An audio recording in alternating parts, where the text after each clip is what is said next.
everyone, and welcome once again to Ghost Reviews, the show that's been offline for about a few weeks. I think it's been 3, but yeah, I'm sorry about that, guys. You guys probably would also remember that I was in the middle of a clown series. I just finished up Dawn the Ringmaster and Nikki the Mime, and I was going to make a video on Angelica, the pink haired, beautiful clown. She's over on my Instagram if you want to see the full version of her. But I had a bit of technical issues with my laptop when I created her. The video footage was there, but what I usually do when I make videos on my laptop is I delete the big ass files because it's already uploaded on Clipchamp. And then when it's already on Clipchamp, I do it on the same day that everything has been uploaded, and when I wanted to save it, and it said that it was saved on my laptop, and when I looked again, everything was gone. I restarted Clipchamp and all the footage was missing, and so yeah, I had a bit of a technical issue there, but I mean, usually with videos and stuff, these things happen. I know my laptop actually doesn't have the storage for a lot of video footage on it, so I will delete the footage if it's not necessary anymore. But anyway, I'm still glad that you guys are here to listen to another version, well, not another version, to another video of mine. And today we will go back to the fantasy series where we will be looking at the one of the oldest fantasy characters, one of the three oldest fantasy characters, along with Dimitri and June. I am of course talking about the Dragon Boy, Turk, or Turkanashi, but everyone just calls him Turk. So, some background about this guy is he was originally created to be June's pet. June is a warrior girl, and I really wanted to kind of lean into the fact that she cannot communicate with people, kind of like an antisocial creature, just like Casey from my Merryweather Apartment series, but she is more of a warrior type of person. So she's extremely strong, like physically, and she lives in a little cottage outside of town, but with humans, her interactions kind of lack. She comes off cold and rude, but actually, she just doesn't know how to speak to people in a nice way, I want to say. And Turk, of course, was found when he was fairly young. In dragon years, he was like maybe, I want to say 5, 6 years old. When June found him. His entire tribe was wiped out, and he was one of the only ones that survived that they know of. And I used to call his tribe like the pygmy dragon colony, but in the sense that pygmy means small, like not a big dragon that only has one form. The pygmy dragon, in my context, it meant that they are shapeshifters. They can have either their dragon form or kind of a, I want to say, furry-ish vibe to them with the horns, the wings, the tail. But yeah. So, the thing about the pygmy dragons that I originally created when I did, well, invented Turk, was that they age twice as fast as humans. Which means if he was found when he was 5 years old, then in dragon terms, he was maybe like 10 or something. And when the story actually commences and Dimitri enters the picture, then Turk is already like, I think, 8 or 9 years old, where he already looks like a teenager. And the thing with dragons is they live to be 100 years old, and they're, I want to say, 20 to 30. 20 to 30-year old in an average human lifespan is way longer than a human's. Kind of like the vampires that look youthful for a super extremely long time. Dragons, pygmy dragons, have more or less the same thing going for them. And yeah, like I said, he lives with June in the cottage, but sometimes he shapeshifts and they kind of have to redo everything because a lot of things get broken and whatnot. Also, I have to apologize that it sounds like my thoughts aren't completely together with this video, but my laptop kind of needs an upgrade right now, so Microsoft Word isn't working and Excel isn't working and none of those stuff is working right now. I only jotted down a bunch of points that I would like to mention, but the video is probably going to be way shorter than usual. Anyway, so yeah, let's move on to the drawing itself. Now, when I was redrawing Turk, I actually did a bit of I want to say, yeah, redesigning the character. His original character design, of course, he was more or less the same age, he always had a ponytail, his red eyes did not have crosses in them, and the cape was green. Those are like the biggest things that was in his original design. And I really wanted to kind of stick to that whole idea, right?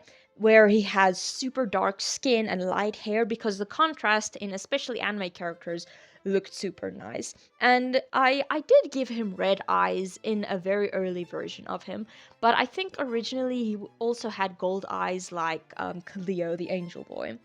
Um, and then I decided to also give him like these golden bracelets. I don't know what they call those things around his arm. Gold is kind of a theme that I wanted to add, especially to him, since dragons, in especially mythology and whatnot, they are prone to collect gold stuff. They usually protect treasure and stuff. So he collects things. I wanted to make that kind of obvious that he is a bit of a collector. The white markings on him kind of came by. I think it was during the second movie of How to Train Your Dragon, where I saw like the runic symbols that they made on what's his name? Hiccup's, yeah. That they made on Hiccup's forehead, and immediately I was like, I want runic symbols on my dragon boy. And even though his whole entire tribe kind of died out, I thought that it would be an interesting thing if the markings on them were something they were born with instead of something that they painted on their skin with like roots and stuff. Or the other option, of course, would be that they did paint it on with kind of like an acid type of thing.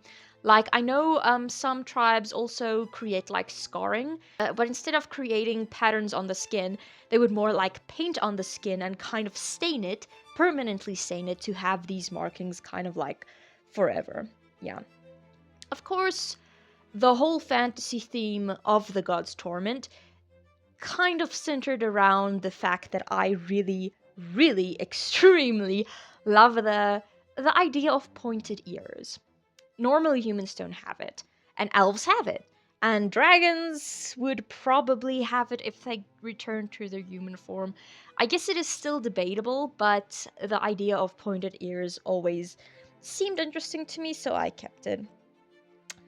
His original teeth, though, were a bit different. He used to have more like snake-like teeth, just fangs instead of completely just shark teeth rows everywhere. But as I did a bit of research and learned more about animals, and especially like dinosaurs and stuff, I realized that he's not gonna have just two teeth sticking out like cats. He's gonna have an entire row of teeth. And so, of course, I decided to give him that. And the shark teeth idea I also added in Raftalia, the mermaid, because she's a fish. I could give her shark teeth. With Turk, however, I just gave it to him because dinosaurs and dragons and lizards, they have these rows of teeth. And just like one of my favorite anime characters, Denji, has fangs, I would give it to any character that stands still long enough. But yeah, so he was pretty young. I think the first time that I drew him, not like he aged, but I drew him in a very youthful appearance. And his cape used to be green, a bit of a dark green, but when I was creating, like redrawing him now, I wanted to kind of lean more into the fact that green is kind of a thing that's on him and part of him, not the cape. But I still wanted to lean into the fact that June was the one that gave Turk his cape. His very first cape, she was the one gave it to him because she was the one that found him in the woods when his entire family was wiped out. So kind of as a way to console him and to prove to him that things are gonna get better or he's still okay and whatnot, she gave him that cape as kind of a, yeah, trinket of appreciation. And I kind of withered it at the end so that everyone can see this cape has aged. It has been there for quite a while. Yeah. I also gave him these weird belt things around his middle, his waist, and his pant legs, it's not necessary. Because I know usually when you create characters and you design, people are like, oh, but you have to make it as simple as possible because you have to draw the characters over and over and over again. Well, yes, that is true. But I was wondering where he was going to put the stuff that he picked up. He's attracted to small, shiny things, so of course he was going to need a little bag to put it in, like coins, glass pieces, what have you, and a knife for kind of self defense. I think June gave that to him as one of his gifts or something, because she is a warrior. She has an axe always on her side. So she just wants to give him something to be able to protect him with, even though he can breathe fire, which I think is kind of counterproductive. But yeah, I also wanted to originally give him constant wings and a constant tail. But I eventually decided against it because it's not always necessary. If you're walking along the road, are you going to use your wings? No, they're going to get in the way, so you're not going to use them. Are you going to use the tail? Probably not. Sometimes, for comedic purposes, I do think that these things will pop out randomly for no reason. Plus, I do like drawing Turk's wings, the bat wings things. We have a few classes in how to draw it, so it really is fun to just think, how will it be drawn, how does it look, and all that other junk. So, the modern drawing, the one that I drew right now, a few things I should probably lift out for you guys. And that is that this was fun. I don't know if everyone understands it when you're recreating a character that you have already created. Turk is like one of the most fun characters that I have created. Dimitri, he's shy, June, she's strong, but Turk, he's just fun. But kind of like a childish type of fun, right? He will steal, but he will not be able to lie about it. So you can see it on his face, he just took something of yours, but he's not a good liar, so he's gonna like sweat drop and all that other stuff. And to me, the whole idea for his creation was he was going to be the comedy character. Very confident, very proud of everything that he's done, and always seeking approval from June, even though she really doesn't know how to tell him, hey, you did a good job. Yeah, so very, very fun. I must say, I was actually drawing this while I was creating the video for Angelica, the clown girl, the acrobat, but after I lost everything from that video, I kind of just went into, well, it wasn't really a depressive state, but I did cry a little and overreact and all other things. And then I took a break from drawing them. Both Turk and June already had their flat colors done this week, or actually since, yeah, a few weeks ago.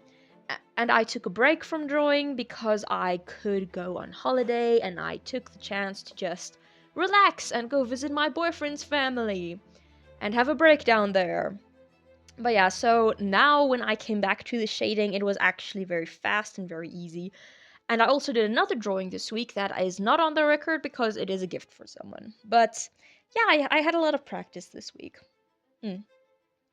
So, as you can see on his belt, it's pretty low on the character himself. There is a little red gemstone. And even though the original concept of him didn't really have any of those things, like it didn't have a knife, it didn't have a pouch, the firestone, or the black cape. Actually, it's more gray now that I think about it. The gray cape. I decided to added the firestone especially to kind of link back to his family. Because it doesn't really make sense that the only thing that he has that is of any value to him is his cape, and that he got from the person that saved him. Like, what's he gonna bring from his village? He still kind of misses his people and everything, so there's gotta be something that links back to that and reminds people, oh yes, he's the sole survivor. And that's also why I kind of chipped the stone, to say that it's not whole, his life is not whole. Very, you know, you're just using artistic freedom at this point. But yeah, that was kind of a fun thing that I like to add. His human form, I wanted to still keep the horns on him. That was like one of the only things that I kept on him that kind of links back to his dragon state, because you can still walk around with horns on your head and people will not question it at all. Like Power, again from Chainsaw Man, she has these horns and you can immediately tell, oh, well, she's not a human, you know? So it's very, very fun to have these kind of subtle hints to things. And if people can link those subtle hints to events or to anything, then kind of just makes it all the more fun to create. The thing is, with Turk especially, I have never drawn his full-on dragon form. I've tried many times, but most of the time, I've only drawn like the head or like the body of him when he was still a little baby. And again, in the class, we did learn about how to draw dragons, the wings, the head, the proportion with the neck, if it should be long, if it should be short, the head shape. A lot of things would change if you turn a human into an animal, but a lot of qualities you also have to link back to, like the length of the horns, the color of the hair, if there are any hair. Is it gonna be a reptile, or is it gonna be more of like those fantasy dragons that you see in Spirited Away? That dragon was like amazing, I'm sorry. And also the color scheme you kind of have to stick to. Is it gonna stay green? Is it gonna have a lot of brown in there? But yeah, that was kind of what I was thinking about. I must say one thing that I changed and that I really am glad that I have changed is the shape of his pupils. When I started out drawing, I went through a book, an online book. I cannot remember exactly where I found it, but they taught me that the eye shape of the characters should actually be different from the different characters. And what I used to do, I used to kind of just draw every character's eyes the exact same, like the characters in Star vs. the Forces of Evil, where Marco and Star kind of looked the same, like they were drawn by the same person. So I thought that was kind of a cute thing, but if you have like 12 characters that look the same, you kind of get confused. Hey, are these all related? What's going on? So yeah, and one of the things that I wanted to do is I wanted to keep the original eye shape with Turk, but of course having a weird eye color that's kind of sinister, and then changing the pupil shape. And the pupil shape isn't something that you always want to change in a character. And if you do, you don't want to make it something too extravagant. You just want to do something small that people can immediately see. Hey, this is weird, this is different, I like it. So the cross itself, I cannot remember why I made it one, but I think it kind of works for him. You can't really see the X little shapey, but I am thinking that maybe his eyes will only turn into a little plus sign when he's angry, when he's like super angry. And the rest of the time, his eyes will be kind of dilated, like a cat's when they are just relaxed and whatnot. So yeah, that is still a little something I want to think about. There is a lot of physiological things that I could probably also add in the character, but with time, of course, these things will get by. But yeah, guys, thank you so much for watching this video today, even though I've been offline for a super long time again. Thank you guys for understanding, and I do promise next time that I do draw Angelica, I will share it with you guys, but for now you can just go check out my Instagram for the full video, or you can look at TikTok when I drew the line art for her. Or yeah, if you want to support me in any way that you want to, you can. If not, then I just hope that this video was okay for you guys. And I will see you next time. Bye!